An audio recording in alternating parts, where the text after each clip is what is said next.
जिस लड़के की तस्वीर इस वक्त आप अपनी स्क्रीन पर देख रहे हैं, इस लड़के का नाम कुणाल है। हिंदू युवक कुणाल के नाम से अब ये मामला गर्म हो गया है। इस युवक को ही 4-5 लड़कों ने चाकू से गोदकर उसकी हत्या कर दी और हत्या के बाद अब दिल्ली का सीलमपुर इलाका जल उठा है। हालात ये हैं कि यहाँ पर भारी संख्या में प्रदर्शन किया जा रहा है। मामला सीलमपुर के जे ब्लॉक का है, जिसमें बताया ये जा रहा है कि गुरुवार की शाम चाकू घोंपकर कुणाल की हत्या कर दी।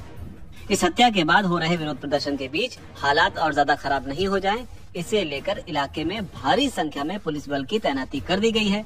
जबकि कुणाल के परिवार वाले इस मामले में पीछे हटने को तैयार नहीं हैं और लगातार वो कुणाल को इंसाफ दिलाने की मांग कर रहे हैं। कह रहे हैं कि कुणाल के कातिलों को फांसी ही देनी चाहिए। हालात अब इतने बिगड़ गए हैं कि अब इलाके में पलायन के पोस्टर लगने लगे हैं। घटना में हिंदू मुस्लिम एंगल होने की वजह से मामला लगातार बिगड़ता जा रहा है। हालांकि कई लोग जानना चाहते हैं कि आखिर मामला क्या था, तो इसे लेकर कई सारी थ्योरी सामने आ रही हैं, जिसमें स्थानीय लोगों का कहना यह है कि कुणाल जो है वो दूध लेकर आ रहा था, तभी पूरी प्लानिंग से उस पर हमला किया गया।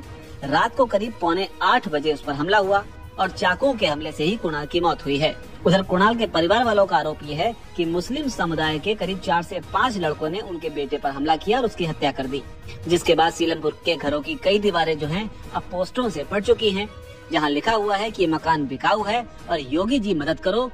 पोस्टरों पर यह भी लिखा हुआ है कि दिल्ली की मुख्यमंत्री रेखा गुप्ता पर हमें भरोसा है, वो हमारी मदद करें, हमें योगी मॉडल चाहिए, हमें बुलडोजर चाहिए। उधर कुणाल की मां का कहना है कि जैसे मेरे बेटे को मारा है, हत्यारे को भी वैसे ही मारा जाए। रेखा गुप्ता भी एक मां है और वो मेरा दर्द समझ सकती हैं। हालांकि हत्याकांड के बीच एक लड़की का भी लगातार जिक्र हो रहा है। लड़की का नाम है जिक्रा, जिसे लोग लेडी डॉन बता रहे हैं। अब आप हत्या के पीछे की पूरी कहानी समझिए। दरअसल साहिल नाम का एक युवक है जो सीलमपुर में ही रहता है। साहिल बताया जा रहा है कि आपराधिक प्रवृत्ति का है और साहिल की लाला नाम के एक युवक से पुरानी रंजिश है। जिस लड़की का जिक्र हो रहा है वो साहिल की बहन है और बताया जा रहा है कि पिछले साल साहिल का लाला के भाई सौरभ से भी झगड़ा हो गया था। साहिल ने सौरभ की पिटाई की थी, जिसके बाद लाला ने तब साहिल से बदला लेने के लिए उस पर चाकुओं से हमला किया था, जिसमें साहिल बुरी तरह घायल हो गया था। लेकिन जब साहिल पर यह हमला हुआ था उस वक्त कुणाल भी मौजूद था, जिसके बताया जा रहा है कि लाला को लेकर साहिल लगातार कुणाल से ये पूछता रहता था कि लाला कहाँ है, जबकि कुणाल जवाब में ये कहता था कि उसे नहीं पता। और अब जो अपडेट है वो ये है कि नाम न बताने को लेकर ही साहिल ने कुणाल पर हमला किया और 17 साल के कुणाल की चाकुओं से हुए हमले में मौत हो गई। अब चूंकि मरने वाला युवक कुणाल हिंदू था और मारने वाला साहिल मुस्लिम, लिहाजा अब इस मामले में इस सारे विरोध ने एक नया मोड़ ले लिया है, जिसे लेकर पुलिस समेत तमाम राजनीतिक दलों के बयान भी आने शुरू हो गए हैं। सबसे पहले सुनिए कि आखिर पुलिस ने इस मामले को लेकर क्या बताया। कल शाम को यहाँ जे ब्लॉक सीलमपुर में एक 17-18 साल के युवक की चाकू से हत्या कर दी गई थी।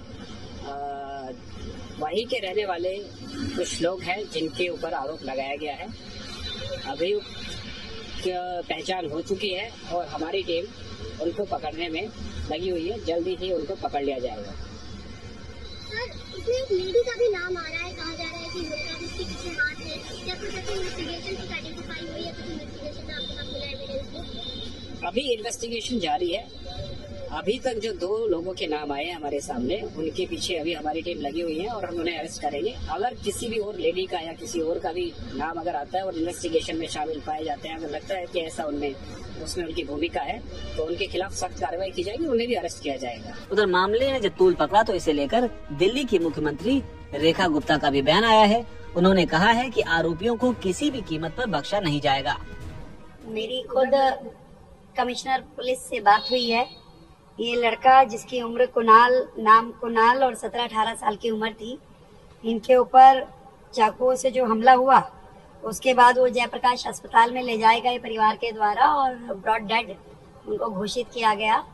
और जिन लोगों के नाम हैं जिसने हत्या के दोषी जिनको कहा जा रहा है, उनके पीछे लगातार पुलिस है और हमें पूरी उम्मीद है कि वो बहुत जल्द पकड़ लिए जाएंगे और परिवार के साथ पूरा न्याय होगा।